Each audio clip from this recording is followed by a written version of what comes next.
Hitting theaters this weekend, Snake Eyes gives us the origin story of the silent ninja assassin from the G.I. Joe universe. Now, the real question is, will the prequel reinvigorate interest in a G.I. Joe universe, or is the franchise going to have to go back to the drawing board?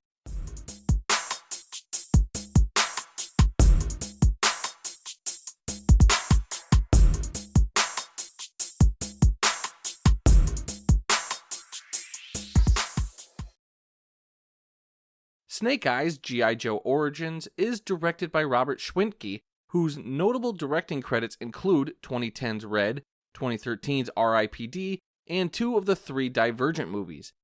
The film stars Henry Golding as the titular Snake Eyes.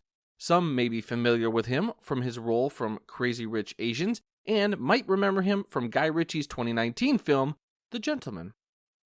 This film centers around Golding's Snake Eyes, who is on a mission of revenge in order to find the person or persons responsible for the death of his father.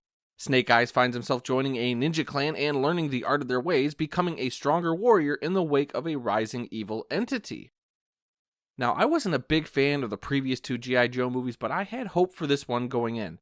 I was intrigued about the film focusing on a singular character and fleshing them out, and in some regards, that worked for me. Now, I am no expert in the lore of G.I. Joe or the Snake Eyes character, but from what I've gathered, it wasn't a totally accurate portrayal, and by the end of the film, I couldn't have cared less about that for a few reasons. I thought the story had some good ideas and actually got me interested in the character. Where it all lost me, however, was when they tried to tie it all back into the larger G.I. Joe universe. It was really a strength to the film until those other characters and big familiar entities got mentioned more and more. What's also unfortunate was the fight choreography. Now, I think the choreography itself was good. Well, I think it would have been good if the fight scenes weren't spliced together so rapidly that you can't fully register or appreciate the work that went into staging the fights. Nothing gets to breathe, and not once did I feel the impact of a punch or stare in awe at the amazing work these actors/stunt people put into pulling off these fights. It was very underwhelming, to say the least. What also disappointed me was the fact that they had a terrific supporting cast, who does great by the way, but they definitely didn't play to the strengths of those who have proven to pull off on-screen fights in the past. The two perfect examples of that are in Andrew Koji, who plays Tommy in the film.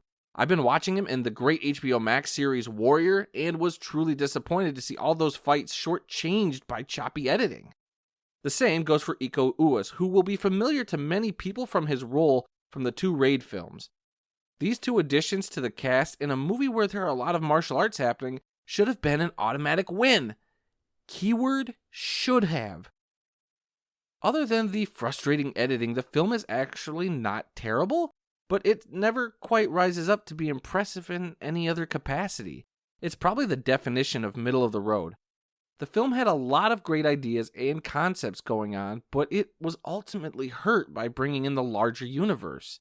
Had the film remained focused on the Ninja Clan and those it had cast out, I think it would have served the film better. I would have been okay with teasing some larger world stuff at the end for potential sequels, but it dropped the ball for me. Who knows what the studio will do after this film? I like the cast enough to want to see a bunch of them return, but I think they need a director change and probably need to find a singular person with vision to guide these movies if they want to continue a G.I. Joe universe like what the Marvel Cinematic Universe is doing. While I don't think Snake Eyes is a complete waste of time, it also doesn't have a lot to recommend to folks either. I think the appeal to the film revolved more around the martial arts and ninjas as opposed to the G.I. Joe subtitle, but I'm sure there are plenty of G.I. Joe fans who would disagree with me. But when your martial arts and fight scenes don't get a real chance to shine, I think a lot of people will be disappointed in that. I didn't leave the theater hating the film at all. I was just let down by the whole experience. That's why I'm going to give this film a C+. Did you guys get a chance to see the film? If so, what'd you guys think? If not, is this even on your radar? Leave your comments below. If you guys enjoyed the review, leave a like and subscribe for future reviews and other fun videos. Until the next one, I'll be seeing you.